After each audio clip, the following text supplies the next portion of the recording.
जय माता दी। माँ दुर्गा कौन है और उनकी उत्पत्ति और स्वरूप के बारे में किस शास्त्र में क्या लिखा गया है, आए आज इस खास वीडियो में हम विस्तार से जानने का प्रयास करते हैं। मित्रों, हिंदू धर्म में देवी आद्य शक्ति देवी दुर्गा या अंबिका को सर्वेश्वरी और त्रिदेव जननी कहा गया है।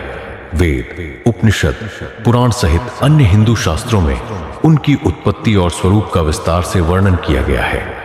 आगम शास्त्र शक्ति तत्व एवं शक्ति उपासना संबंधी सर्वोत्कृष्ट, अत्यंत विशद, अप्रतिम एवं प्रामाणिक ग्रंथ हैं। इनके अनुसार ब्रह्मांड की उत्पत्ति से पूर्व भी देवी थी, जो अकेली ही प्रकट हुई थी। तब कहीं कुछ भी नहीं था, अतः देवी को केवल अपनी ही छाया दिखाई दी। इसी छाया से माया बनी, जिससे मानसिक शिव उत्पन्न हुए। इसी आधार पर आगम शास्त्रों में शक्ति को शिव की जननी भी माना गया है। सृष्टि रचना हेतु देवी ने इसी मानसिक शिव को अपने पति के रूप में स्वीकार करके सृष्टि रचना की। यद्यपि देवी ने अपने पति आदिनाथ को सृष्टि रचना हेतु अपने मन से उत्पन्न किया तथा उन्हें अपने पति रूप में स्वीकार करके सृष्टि रचना की, परंतु वह कभी भी उनके अधीन नहीं रही, बल्कि शिव ही उनके अधीन रहते हैं। इसके अनेकों प्रमाण आगम ग्रंथों में उपलब्ध हैं। श्री ललिता सहस्त्र नाम में देवी का एक नाम स्वाधीन वल्लभा भी है, जिसका अर्थ है कि शिव जी उनके अधीन रहते हैं, जबकि देवी पूर्ण स्वतंत्र है।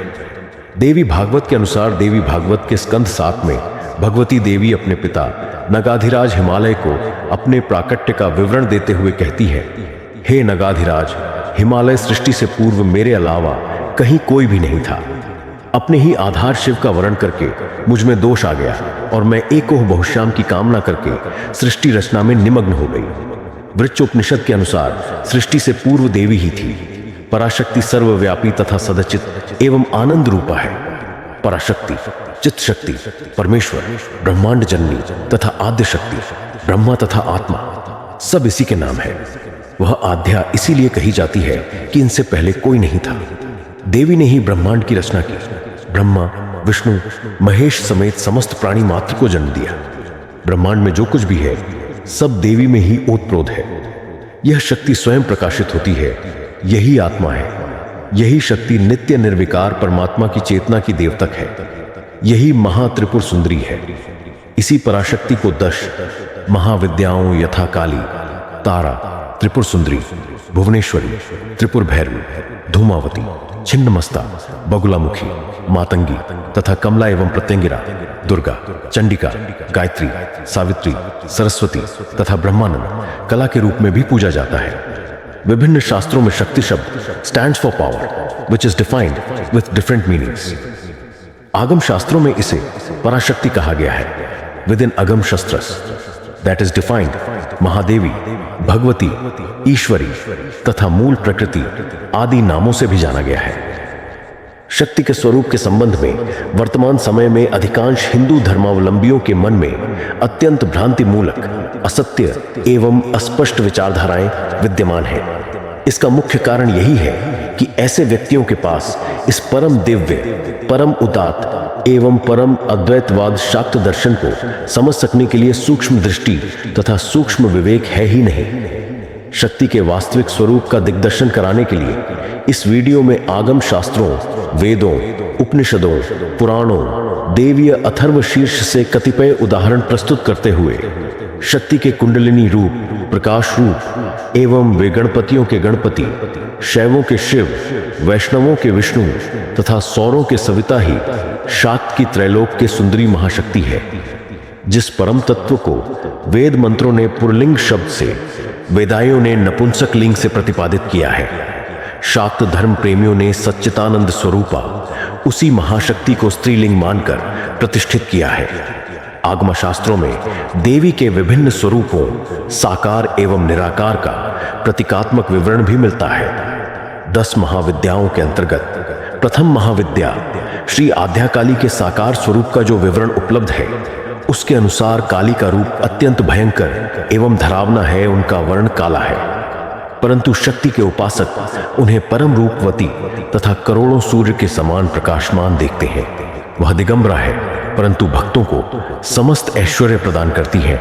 उनका निवास स्थान शमशान है, जहां पहुंचते ही स्वतः वैराग्य उत्पन्न हो जाता है। काली मुक्त केशी है, सवासना है। काली का यह विशिष्ट रूप भक्तों के मन में वैराग्य तथा अद्वैत भावना उत्पन्न कर देता है। श्री आद्या का पुरुष रूप ही श्री कृष्ण है। वह स्वयं बताती है, मम पौरुष रूपम गोपिका जनमोहन, अर्थात गोपियों का मन मोहने वाला मेरा पुरुष रूप श्री कृष्ण है। कभी त्रिपुर सुंदरी श्री कृष्ण का रूप धारण कर लेती है तथा कभी तारा श्री राम का रूप धारण कर लेती है। श्री काली एवं श्री कृष्ण में मूलतः कोई भेद नहीं है। श्री कृष्ण के अधिकांश मंत्रों में काम बीज की ही प्रधानता है। शक्ति ग्रंथों में श्री विष्णु के 10 अवतारों की 10 महाविद्याओं से एक रूपता सिद्ध की गई है। कालिका ही पुरुष रूप में श्री कृष्ण है, तारा राम है, भुवनेश्वरी वराह रूप है, त्रिपुर भैरवी नरसिंह, धूमावती वामन, छिन्नमस्ता परशुराम, लक्ष्मी मत्स्य, बगुलमुखी कुर्म, मातंगी बोध तथा त्रिपुर सुंदरी काल के रूप में है। वो भीन आगम ग्रंथों में महाशक्ति का कुंडलिनी स्वरूप, विद्युत स्वरूप तथा पराल लीनी कुंडलिनी ड्वाई तथा मूलो निधि समस्त देवताओं, गंधर्वों, मनुष्यों, असुरों तथा समस्त प्राणियों की माता है तथा पृथ्वी, अंतरिक्ष एवं स्वर्ग में रहती है। ऋग्वेद में श्री भगवती अपने बारे में बताते हुए कहती है, मैं ब्रह्मांड की अधीश्वरी हूं, मैं एक होते हुए भी नाना रूपों में विचरण करती हूं, मैं सर्वथा स्वतंत्र हूं, मैं किसी के अधीन नहीं हूं। ऋग्वेद के 10वें मंडल सूक्त 125 में वर्णन है कि मैं रुद्र तथा वसु के रूप में विचरती हूं। मैं दोनों मित्रावरुण का, इंद्राग्नि का तथा दोनों अश्विनी कुमारों का पोषण करती हूं। विष्णु, ब्रह्मा तथा प्रजापति को मैं ही धारण करती हूं। उपनिषदों के अनुसार विभिन्न उपनिषदों में शक्ति के स्वरूप का विशद विवेचन किया गया है। श्वेताश्वतर उपनिषद में पराशक्ति ज्ञान, इच्छा तथा क्रिया आदि रूपों से अनेकों प्रकार की है। देवी अथर्व शीर्ष के अनुसार देवी अथर्व शीर्ष के श्लोक संख्या 2 से श्लोक संख्या 25 तक देवी के स्वरूपों का विस्तार पूर्वक वर्णन करते हुए बताया गया है कि उनका ये वास्तविक स्वरूप को ब्रह्मा आदि त्रिदेव भी नहीं जानते हैं। देवताओं के पूछने पर महादेवी ने बताया कि वह ब्रह्म स्वरूपा है तथा उनसे ही समस्त जगत की उत्पत्ति हुई है। वही विज्ञान तथा अविज्ञान रूपिणी है। वह ब्रह्म भी है, अब्रह्म भी है, वेद भी है, अवेद भी है। वही संपूर्ण जगत की ईश्वरी है। वह वेदों द्वारा वंदित तथा पाप नाशनी है। देव माता अदिति या दक्ष कन्या सती के रूप की है। वही 8 वसु, 11 रुद्र, 12 आदित्य, असुर, पिशाच, यक्ष और सिद्ध भी है। वह आत्मशक्ति है, विश्व को मोहित करने वाली है तथा श्री विद्या स्वरूपिणी महत्रिपुर सुंदरी है। ब्रह्म पुराण में भगवान श्री कृष्ण द्वारा अपने श्रीमुख से इसी शक्ति का गुणगान करते हुए उन्हें विभिन्न उपाधियों से विभूषित किया गया है। देवी के रूप में उपासना क्रम भारत में अति प्राचीन काल से चलता आ रहा है। इतिहासविदों का मानना है कि वेद काल के पूर्व से ही देवी या शक्ति उपासना भारत में प्रचलित थी। 40 से ज्यादा देवियों के नाम वेदों में उपलब्ध हैं। वेदों में देवी की स्तुति रूप अनेक सूक्त मिलते हैं, जैसे श्री सूक्त, दुर्गा सूक्त, सरस्वती सूक्त इत्यादि। देवी या शक्ति की उपासना उपनिषदों में वर्णित परब्रह्म की स्त्री रूप में उपासना करना ही है। उपनिषदों में कहा गया है कि परब्रह्म या परमात्मा को कोई लिंग भेद नहीं है। वह न स्त्री है, न पुरुष है, न नपुंसक है। अपनी इच्छा अनुसार परमात्मा की आराधना किसी भी रूप में, जैसे पुरुष, स्त्री रूप अथवा निष्कल रूप से की जा सकती है। इसलिए सनातन धर्म में पंचायतन सूर्य, गणपति, अंबिका, शिव, विष्णु के साथ पूजा में देवी का भी एक प्रमुख स्थान है।